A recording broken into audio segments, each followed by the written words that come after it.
50 की force x के साथ 30 का ज़ाविया बना रही है। इसके क्या निकालने हैं? अमूदी कंपोनेंट्स। ठीक है,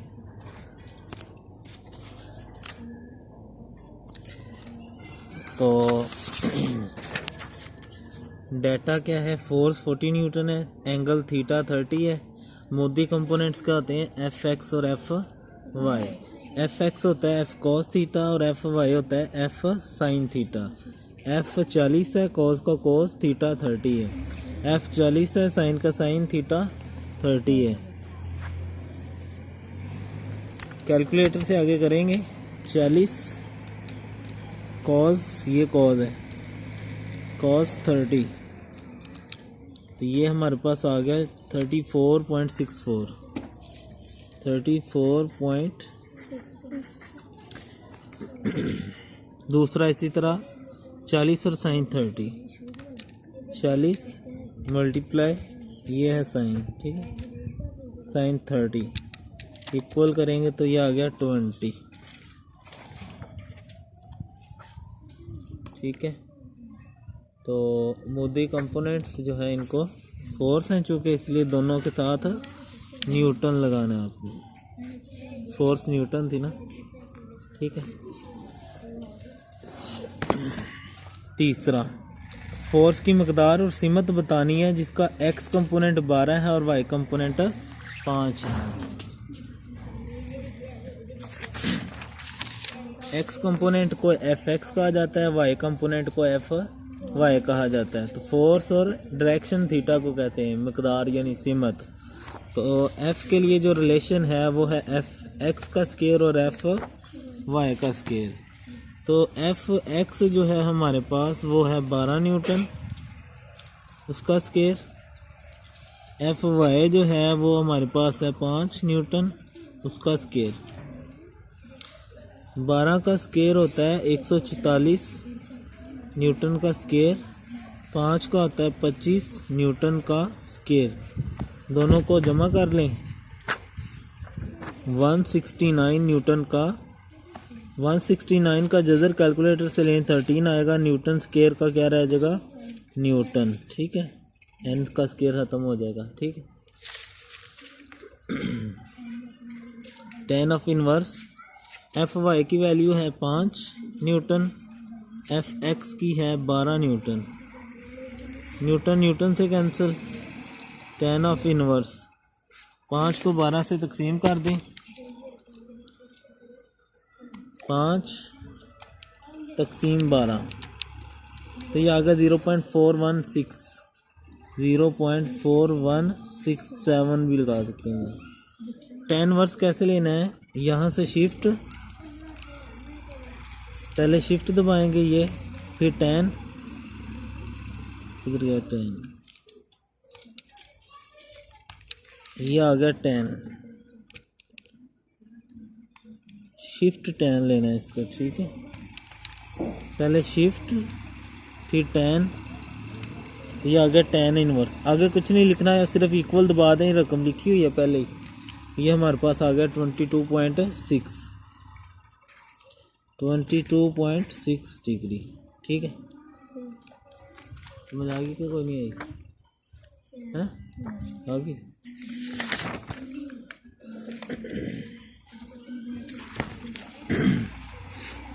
100 न्यूटन की फोर्स से 10 के फासले पर स्पिनर मुद्दा नंबर कर लीजिए, इससे पैदा होने वाला टार्क मालूम करें।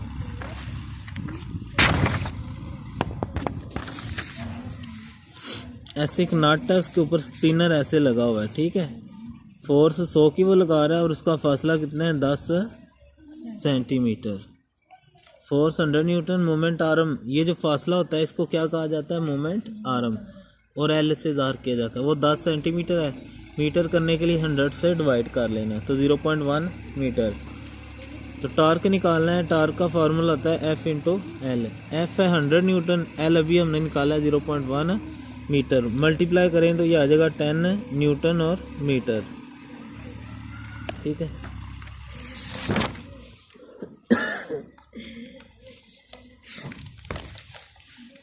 पांचवा कार के स्टीयरिंग व्हील का रेडियस 16 सेंटीमीटर और 50 का कपल है, 50 न्यूटन यानी फोर्स है, न्यूटन फोर्स के साथ होता है, 50 की फोर्स है तो टॉर्क निकालें कितना होगा।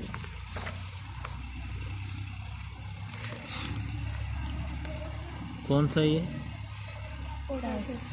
6। डाटा क्या हमें दिया गया है, एक तो रेडियस दिया गया है 16 सेंटीमीटर। अब देखें ये है स्टीयरिंग व्हील, अब इसका हाफ दिया गया है यहाँ तक, हमें कितना चाहिए, हमें तो पूरा चाहिए। अगर हमने टार्क निकालना है ना, टार्क निकालना है तो टार्क के लिए मुकम्मल फासला होना चाहिए, तो हम इसको क्या कह देते हैं ए और बी। तो ए बी किसके इक्वल होगा, रेडियस कहते हैं आधे को, जितना इधर आधा होगा उतना ही उधर होता है। तो ए बी यानी कितना फिर आ जाएगा 16 जमा 16, ये आ जाएगा 32 सेंटी। तो इसको मीटर में कर लेना है, तो ये 100 से करेंगे तो 0.32 मीटर आता है। दूसरी चीज़ है 50 का न्यूटन यानी फोर्स 50 न्यूटन है। निकालना क्या है, टॉर्क।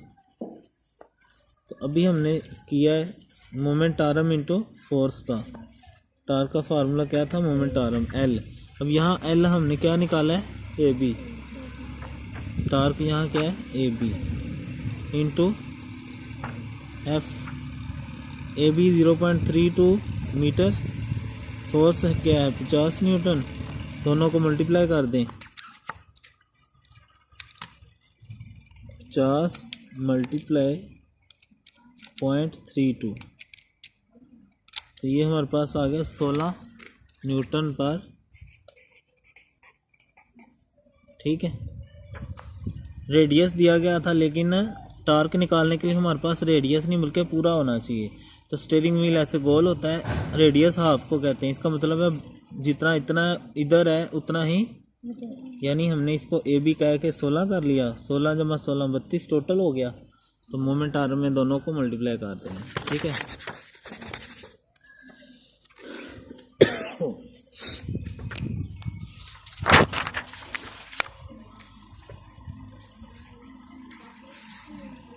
सेवन।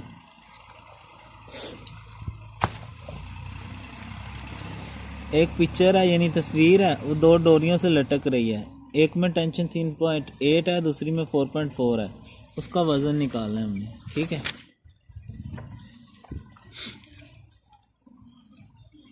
ऐसे एक तस्वीर लटकी हुई है। ठीक है, दो टेंशन है, एक टेंशन इस तरफ है और एक टेंशन इस तरफ है। तो डाटा में हम क्या लिखेंगे,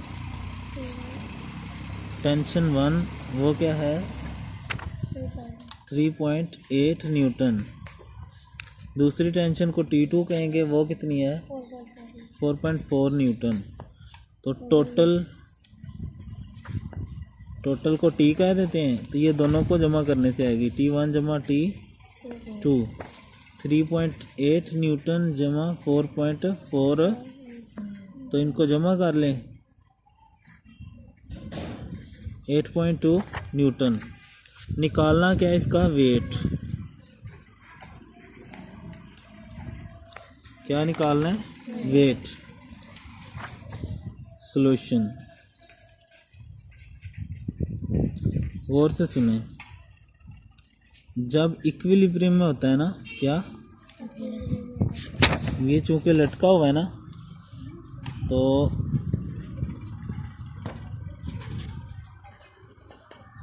इक्विलिब्रियम की हालत में जितना वेट होता है उतनी ही टेंशन होती है, या जितनी टेंशन हो उतना ही, तो टेंशन टोटल कितनी निकली है 8.2, तो वेट भी कितना होगा, ठीक हो गया बस।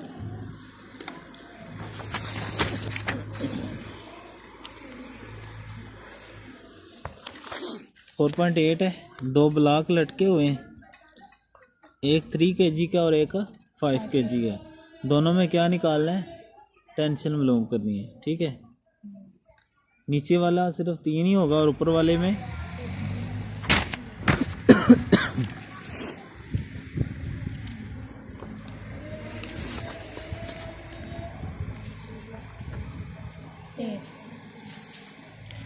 ऐसे, पहला 5 है, दूसरा, तो एक के मास को m1 कह देते हैं, नीचे वाले को वो 3 kg है, ऊपर वाले को m2 कह देते हैं, वो 5 kg है। निकालना क्या है? टेंशन, पहले में भी और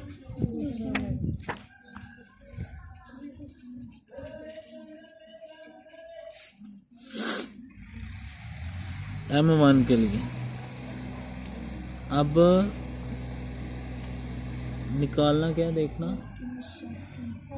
टेंशन निकालनी है। तो टेंशन अभी हमने पिछले सवाल में पढ़ा, वेट के इक्वल होता है, और वेट होता है mg। क्या m कितना है? m1 के लिए 3 है, और g होता है 10, तो ये हो जाएगा 30। ठीक है, मैस kg था, और ये g की वैल्यू हमने सुबह, ये ms-2 होती है, तो ये सुबह पढ़ा था, ये न्यूटन होता है। ठीक है, याद है कि भूल गया? अब गौर से देखें, जब हमने m2 के लिए निकालनी है ना ये वाली टेंशन, तो देखें इसमें 3 भी लटका हुआ है इसके साथ, यानी इस रस्सी ने इसका वज़न भी उठाया हुआ है। ठीक है, फॉर, इसको T1 कह लेते हैं ना, तो इसको T2 कह लेते हैं। फॉर T2 के लिए मैस जो है वो m1 और m2 दोनों का लटका हुआ है। T2 में दोनों का लटका हुआ है, यानी टोटल कितना मैस है? 8 kg। ठीक है, तो T2 की जब टेंशन लेंगे तो वो W बराबर mg, m कितना है? 8 kg, g कितना होता है? 10 मीटर पर, तो ये कितना आ जाएगा? 80 kg ms-2, और ये kg ms-2 जो है ये होता है न्यूटन। ठीक है,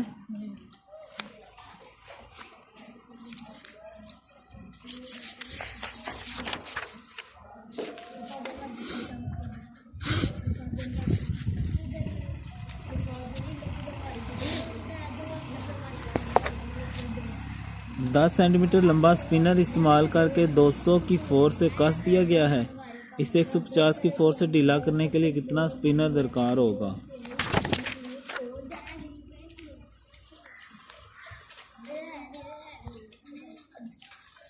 स्पिनर की जो लंबाई होती है वो मोमेंट आर्म होता है। तो पहला जो हमने एक नट 10 सेंटीमीटर लंबा स्पिनर इस्तेमाल किया, उसका मोमेंट आर्म यानी L1 है 10 सेंटीमीटर, और फोर्स हमने कितनी इसमें लगाई? साथ 200 न्यूटन। अब फोर्स कितनी हमने लगानी है? 100। तो निकालना क्या है? L2 यानी मोमेंट आर्म। ठीक है, तो solution,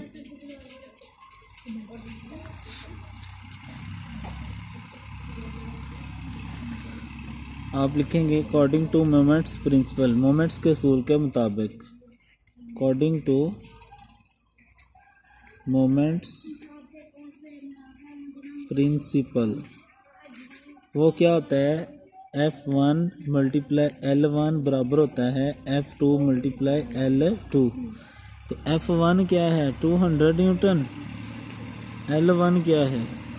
10 centimetre, F2 150 Newton, L2 हमने क्या करना है? मालूम। ये 200 को करेंगे तो 2000 न्यूटन सेंटीमीटर, ये 150 इधर आके डिवाइड हो जाएगा, newton is equal to L2। Newton newton से क्या? 0 0 से गया, तो 200 को 15 से डिवाइड कर दें, 200 डिवाइडेड बाय 15, तो ये 13.3 आ जाएगा सेंटीमीटर।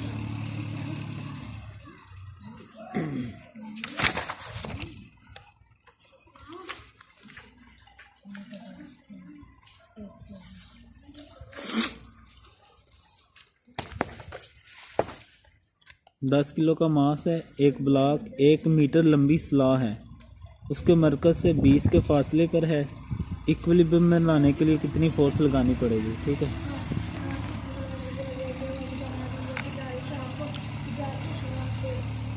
ये टोटल है 1 मीटर, कितनी?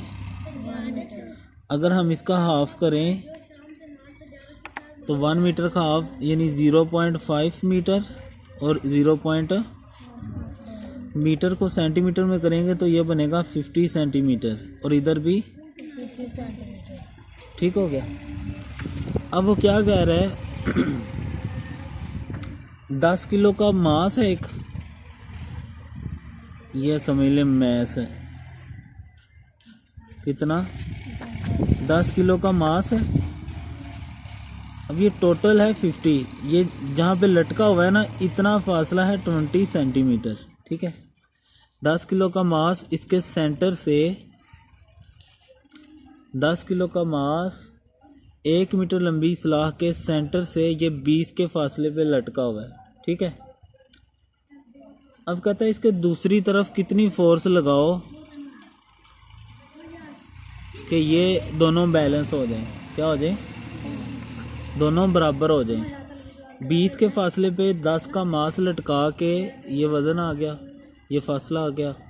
इधर फासला कितना है 50 है, ये दोनों हाफ 50-50, ये 20 पे लटका है, ये 50 है इतना। यहाँ कितनी फोर्स लगाएं कि ये दो बराबर हो जाएं। ये शीशा होता है ना, दो बच्चे झूलते हैं, तो इधर कितनी फोर्स लगाएं कि ये दोनों बराबर हो जाएं। अब देखें इस तरफ ये वेट 10 kg, और इधर का ये फासला, इसका नाम हम रख लेते हैं AB, यहाँ से C कर लेते हैं। तो AB कितना है 20 सेंटीमीटर, BC कितना है 50 सेंटीमीटर। निकालना क्या है हमने F।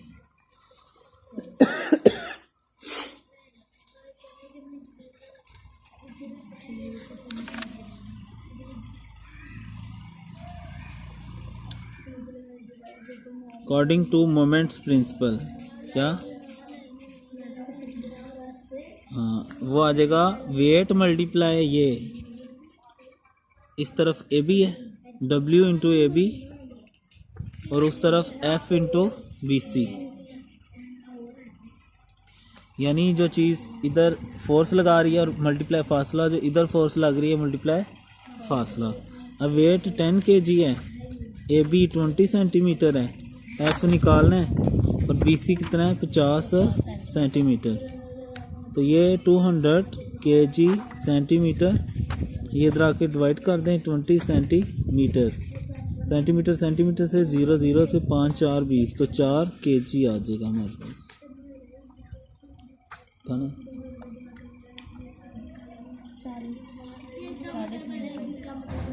40 न्यूटन आना चाहिए। तो वेट देखे कहाँ से गलती हुई है।